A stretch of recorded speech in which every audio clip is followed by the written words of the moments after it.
প্রথমে 3 কাপ জল হালকা গরম করে নিয়েছি। এবারে গ্যাস অফ করে দিলাম। 150 গ্রাম গুঁড়ো দুধ দিয়ে খুব ভালো করে মিশিয়ে নিতে হবে।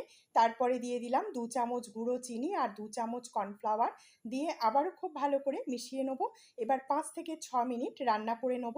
5-6 মিনিট রান্না করে নেওয়ার পর গ্যাস অফ করে দিয়েছি আর মিশ্রণটাকে ঠান্ডা করে নিয়ে একটা আইসক্রিম মোল্ডের মধ্যে দিয়ে 12 ঘন্টা ডিপ ফ্রিজে রেখে দেবো।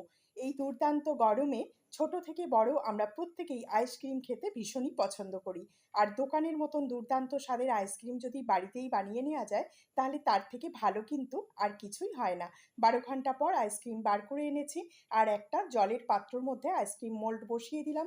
আর এদিকে 10-20 টাকা করে যে ক্যাডবেরি চকলেটগুলো পাওয়া যায় সেই চকলেট বাটির মধ্যে ভেঙে নিলাম।